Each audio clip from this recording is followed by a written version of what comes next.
Hey la famille, comment allez-vous? J'aimerais partager avec vous quelques points. Cependant, permettez que je vous raconte un rêve. J'étais là à l'arrêt de bus, je vois une image, et puis cette image, je vais pas dire que c'était le diable, mais cette image, c'est pas comme tu regardes une fois et tu as l'intention de la seconde. Et puis, je me dis, le Seigneur, il me prévient de sa venue, quoi, et d'essayer de te repentir, d'être prêt pour sa venue. Et puis, je vois les eaux qui se séparent. Puis il y a un homme avec une longue épée. Et directement, c'était vraiment le temps du jugement. Et je vois Jésus venir. C'était sur un plan frontal. C'était comme moi, celui-là, ils sont devant. Et ce n'était plus vraiment à l'arrêt de bus parce que l'espace n'était pas comme quand j'étais à l'arrêt de bus. Comment est-ce que j'ai su que c'était Jésus? Je ne tiens pas à viser des likes ou des vues. C'est dans la grâce du Seigneur, c'est que l'image m'était familière. Vous voyez, c'est un peu comme quand tu suis un dessin ou un film, tu te dis celui-ci c'est Jésus, le personnage. Et même quand tu as des photos, tu te dis celui-ci c'est Jésus. Donc l'image m'était familière comme ça. Et puis c'était mon tour pour le jugement. Je m'avance parce que le Seigneur il était devant moi et puis à ma droite, un peu plus à ma droite. Et je souligne que Jésus était vraiment sérieux. Et pour vraiment dire qu'il était sérieux, c'est qu'il était face. Vous voyez, quand on parle de quelqu'un qui est face, il est comme, il crame. Il avait l'air de quelqu'un qui s'en foutait de ce qui s'est passé. Et donc, je m'avance avec le doute, comme tu iras au ciel ou en enfer, tu iras, et puis tout ça, tu essaies de demander pardon, mais tu sais que, parce qu'avant, quand je le voyais venir comme ça, il rigolait pas, je me dis, il est sans pitié. Et puis, je m'avance, j'avais pas vraiment cette certitude que je serais au ciel. Et il y avait qu'une seule phrase qui pouvait déterminer mon éternité, soit au paradis, soit en enfer. Et donc, heureusement, je vais le dire comme ça, heureusement, je n'ai pas fini le rêve. Je vous assure que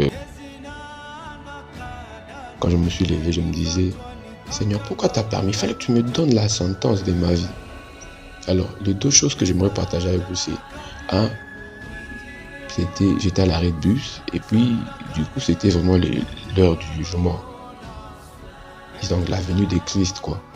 Et Jésus il était vraiment sérieux, il rigolait pas, il était sans pitié comme je me disais dans ma tête. Alors on ne sait pas quand le Christ viendra. Je vous assure, je croyais aux paroles que les gens disaient comme bien-aimé. Le Seigneur peut venir après les cultes, après cette prière, après ces moments. Je croyais. Et vraiment, quand j'ai vu ça dans mon rêve, ça s'est passé rapidement. Tu t'attends pas. Tu t'attends pas. C'est comme une journée, tu te dis, j'irai faire ceci, cela. Et puis, bam, dans la journée, ça se passe comme ça. Alors, la première chose que j'aimerais partager avec vous, c'est que apprenons à vivre comme si nous savons que le Christ viendra à la seconde près. Si tu sais que le Christ viendra à 12h02 alors qu'il est 12h01, ta vie sera vraiment en conformité avec la parole, tu auras une vie sainte quoi. Alors, essayons, ou pas essayons, disons, apprenons par le Saint-Esprit à vivre une vie comme si nous savons que le Christ viendra à la seconde près. Et je vous assure que il y a une prière qui était dans mon cœur, c'est que Seigneur, j'aimerais vivre comme à chaque instant, comme si tu viendras à cet instant-là. C'est un peu ce qui m'est venu après. Et la seconde, c'est que moi j'avais le doute de savoir si mon éternité sera paisible ou tu vas galérer en enfer. Le doute. Mais il y a une question que je demande à Dieu, sûrement même après la vidéo, je vais peut-être demander. C'est pourquoi j'ai douté, Seigneur? Pourquoi j'ai douté? Mais parmi les réponses, c'est que je nourris pas ma foi comme il le faut. Et peut-être que toi aussi tu nourris pas ta foi comme il le faut. Disons, nourris comment sa foi? C'est au travers la parole. La foi vient de ce qu'on entend, et ce que nous entendons en tant qu'enfants de Dieu, c'est la parole de Dieu. Est-ce que nous nourrissons notre foi ou disons notre foi au travers de la parole? Et la seconde chose, c'est que on nourrit sa foi au travers la prière, les prières. Est-ce que nous, en tant qu'enfants de Dieu, nous nourrissons notre foi au travers les prières? Il y a toute forme de prière. Est-ce que nous les faisons? C'est quand même deux choses que je tenais à partager. Et j'aimerais aussi faire une prière avec vous. Ensemble, que le Seigneur nous fasse du bien. Seigneur Jésus-Christ, je te dis merci. Pourquoi? Parce que c'est toi qui fais du bien et tu as occasionné ce moment pour qu'on puisse partager ensemble. Je ne tiens pas à faire peur à cette personne qui va écouter. Mais j'aimerais tout puissant que tu crées quelque chose en elle.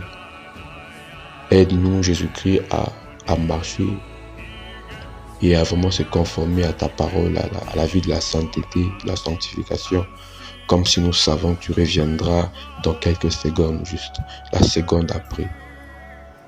Et apprends-nous à nourrir notre foi au travers de la parole, au travers de la prière. Aide-nous, Jésus-Christ.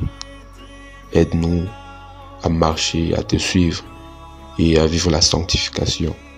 Car sans la sanctification, on ne peut pas vivre avec toi dans l'éternité. Au nom puissant de Jésus. Amen. Que le Seigneur nous bénisse.